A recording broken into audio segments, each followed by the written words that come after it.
In this week's video, I go over how I mix my glazes, along with how they're applied to certain shapes and forms towards the end of the video. I'm certainly not a glazing expert. I wish I knew more about the chemistry, and I'm sure there are dozens of other ways of mixing glazes that are probably more efficient than the way I do it in this video. This simply just shows another one of the processes that goes into making pottery.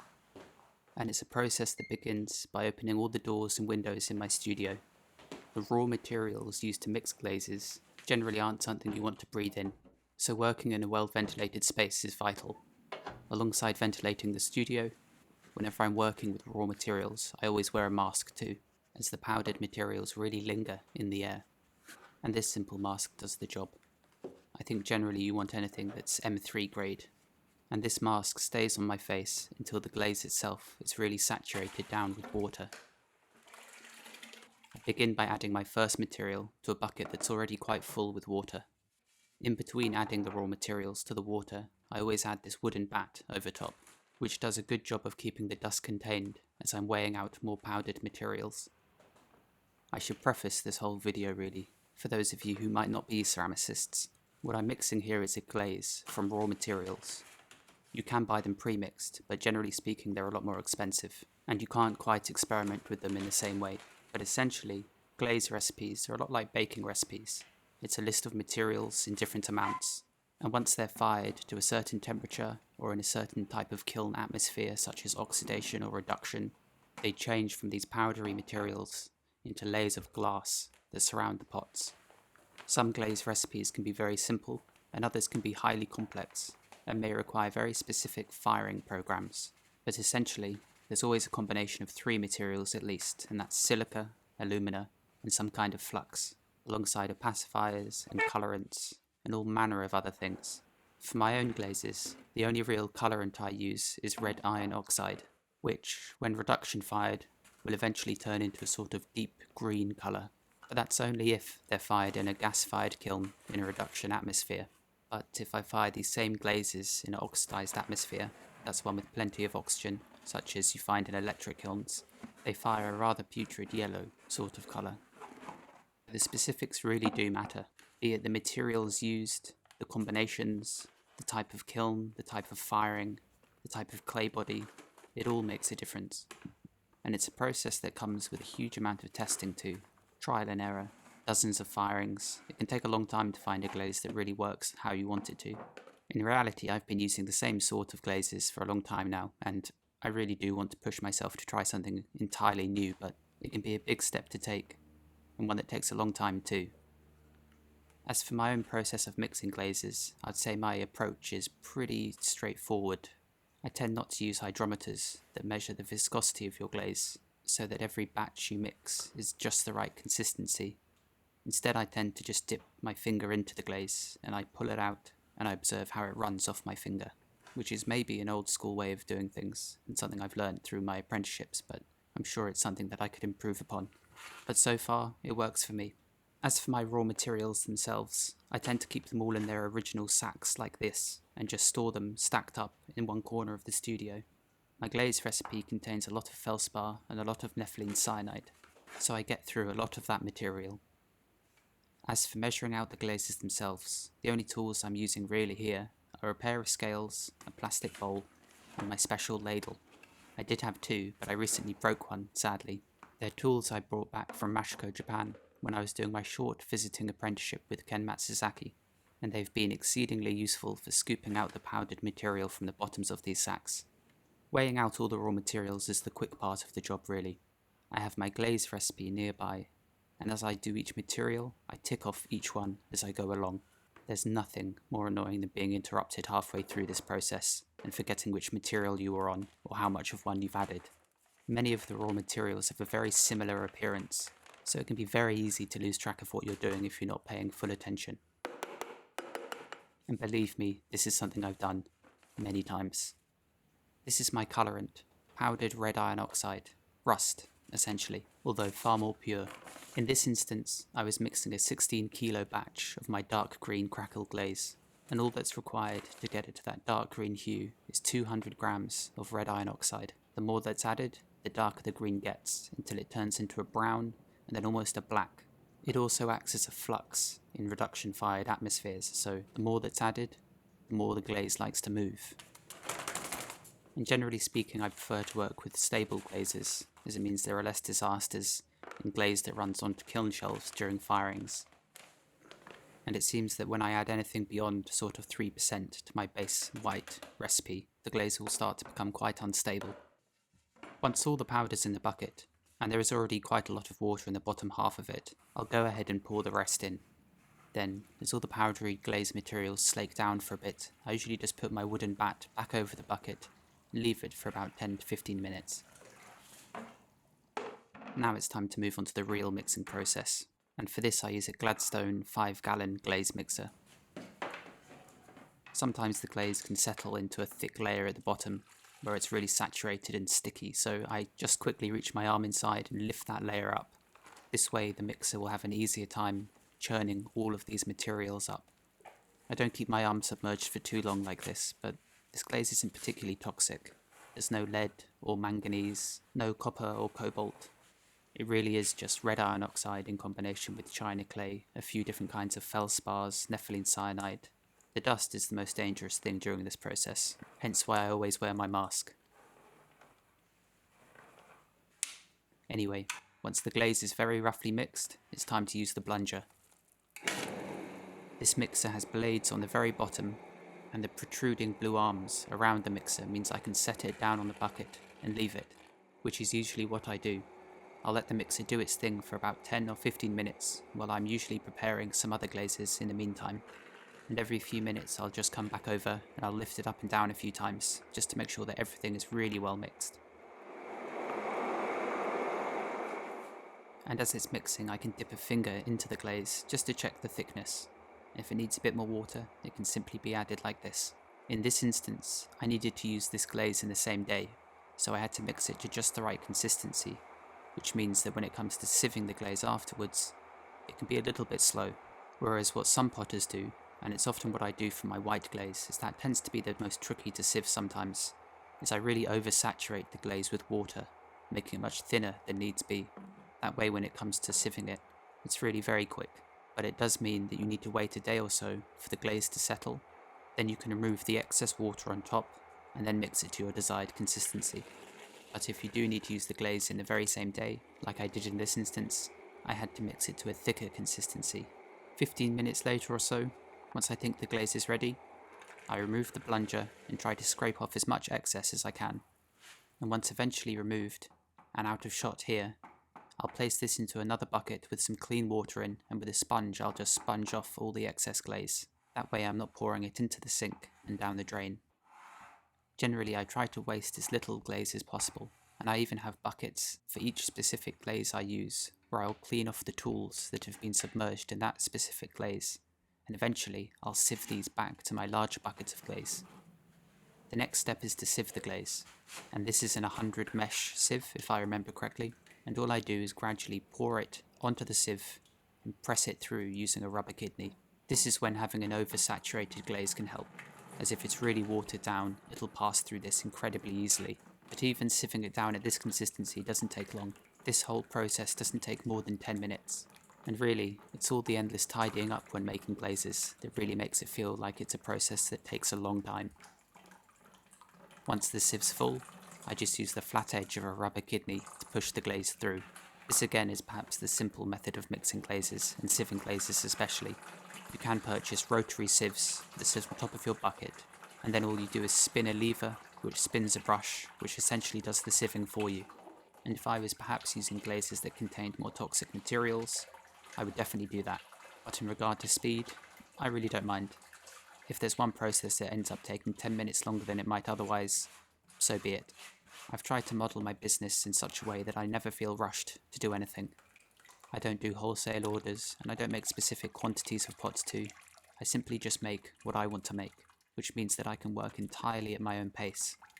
And actually, producing these YouTube videos has given me a bit more financial stability, as they somehow practically pay for my studio's rent, so thank you.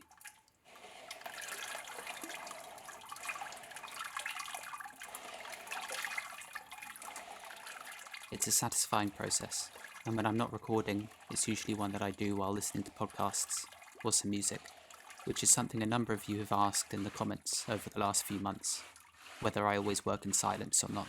And the truth is that really it's only ever this silent when the camera's rolling. Once I'm able to lift and pour the remaining glaze in, I do so, as when these are full they're really very heavy, as you've got 16 kilos of raw material in, and then maybe 10 to 15 kilos of water too. Which is why, when I've finished mixing a glaze, I'll place it onto a dolly, that way I can easily wheel it around the studio. I then spend a few minutes just scraping the last of the glaze into the sieve, but really this is how I get the last of it into my glaze. I pour some clean water into the bucket, and then I use a sponge to wipe down all the sides and the bottom. And once that's all mixed into the water, I'll eventually pour this back into the sieve too. Again, this is all done to try and waste as little glaze as possible, as at the end of the day raw materials can be quite expensive, so I'm always trying to think about how I can waste as little of it as possible. I then scrape glaze off the underside of the sieve and off the 2 wooden bats too, either side, and these components again I'll wipe down with a sponge, and I'll put the excess glaze in a bowl that eventually, once there's enough of it, I'll sieve it back to my larger bucket of glaze. And that's more or less it for mixing the glaze itself. Before I actually use it, I'll always make sure that I stir it up quite thoroughly before I dip my first pot, as the glaze, even with some bentonite and Epsom salts, will settle a tiny bit, leaving a watery layer on the top. And finally, the last thing I do is I give my studio a really good mop after a day mixing glazes. I don't really want to leave powders on the floor that I'll eventually kick up, and then maybe breathe in. Once the glaze has been mixed, we can move on to the next stage of the process, which is waxing and glazing the pots. First, I use some boiling water to just dilute my wax emulsion a little bit. This helps it to brush on a bit more smoothly. As for the wax emulsion itself, this is just the stuff from Scava pottery suppliers, but I'm sure most pottery suppliers will sell more or less the same product. And the brush I use isn't anything particularly special either. I just like using ones that have a nice sharp point. But I don't think it's worth using really nice brushes, as the wax will sort of ruin them over time. I then tap center the pot and brush on a thin layer of the wax, and on each I just dab a little bit extra into my maker's mark, just to make sure it's fully covered, as cleaning glaze out of that little indentation can be quite difficult otherwise. Before I glaze any of these, I first let the wax dry, as it isn't really something I want to dilute with my glaze, although I'm sure in such small quantities it probably wouldn't make much of a difference. Once all the pots are waxed, and generally I like to wax all of my pots before I begin any of the glazing, so that's maybe 400 or 500 pieces in total, and then it's time to glaze. And generally speaking, I'd say I'm quite fastidious about keeping my workspace clean and tidy as I do this. I clean as I go really, and I use this moment to quickly wipe down the boards that the glazed cups are going to be placed onto. I tend to glaze all of my pots using the same method, save some other bigger shapes or more awkward shapes. I grasp them with a pair of tongs, and I hold them firmly, but not too tightly, as the clay is quite thin, and there have been times when I've squeezed too hard and the clay has been too thin, and the pots just shatter and explode, sending pieces flying everywhere. So there's sort of a careful balance between holding them firmly enough that they don't move, and not too hard so they don't get damaged or break. As bisque-fired clay is still relatively fragile, if you drop or even squeeze a piece too hard, it can create tiny cracks that you'll never notice until the pot has been glaze-fired. So even so, the ceramic material is still noticeably stronger at this stage. You do still have to be quite careful. Once the cups have been dipped, it's time to clean them up, and this is normally done about a day or so later, once the clay body, which was saturated with water, is now nice and dry again. When you dip the pots, the bisque-fired clay, which is absorbent, draws in water, and on the outside of the pot, it leaves the raw powdered materials, which is the glaze. Once the clay fully dries out, the glaze dries out too, and in doing so it becomes a lot more powdery, and with my recipe, for instance, it's much easier to clean up at this stage, rather than attempting to do so immediately after they've been freshly glazed. The last step for each pot is to have its base carefully cleaned over with a sponge. As while the wax does resist most of the glaze, there are still some specks that settle onto it, so I remove all of those, and I also clean the line where clay meets glaze to be as clean and precise as possible. Another thing to consider is that every different shape requires a slightly different method of glazing too, and often, like mixing new glazes that require testing, it can often take numerous tests and attempts of different methods to find the best way of glazing a new shape. Teapots are one of the trickiest, I think, as there are so many things that can go wrong. The drainage holes for the spout can be blocked, as can the small hole in the lid, which is there to pull air through as it pours, which stops it from glugging. For my teapots, I wax the underside of the lid here, the gallery of the teapot, and finally the base of the teapot. Thankfully the base is quite easy to do, as I can simply place the teapot back in its lid, which holds it nicely in place as I wax. And again, all that the wax does is create or resist. These are the areas that I don't want to be covered in glaze. The bases especially, as if they are, they can very easily stick to the kiln shelf, destroying the teapot and damaging the shelf itself, which can be quite expensive. Before I dunk these teapots in glaze, I take a brush and I dab water into the drainage holes on the inside of the form, saturating the clay. This way, once the teapot's dunked into the glaze, the clay around the holes will only draw in a very thin layer of glaze, which means they won't get blocked up. I then pull the teapot out and let the excess glaze drain away, and then blow gently down the spout. This just ensures that the holes inside are totally clear. I do the same thing for the hole in the lid too. I dunk a needle in water, and I very carefully thread one droplet at a time into the middle, saturating the clay just in that specific area. But you do need to be careful when doing this, and if you accidentally get water elsewhere, it's better just to let the piece dry out fully before attempting to do it again. Otherwise, when you do dunk them in glaze, you might end up with a thin patch of glaze somewhere you don't particularly want it. And that's how I glaze these small teapots. And when the glaze is totally dried out, I'll go over them with a finger, a sponge, and maybe a sharp knife, just to remove any stray drips and to totally clear the holes if they happen to be blocked. As the day goes on, occasionally I'll just give the bucket of glaze a good mix, just in case it's settled slightly and there's a thicker layer on the bottom of the bucket, or even more annoyingly, a thin watery layer can appear on the top, which can make glazing a pain, as it means it doesn't consistently go on the pot that you're submerging into the bucket of glaze, as ideally that's what I'm seeking when glazing pottery. I want a nice, thick, even layer of glaze that coats the entire pot, but that's much easier said than done.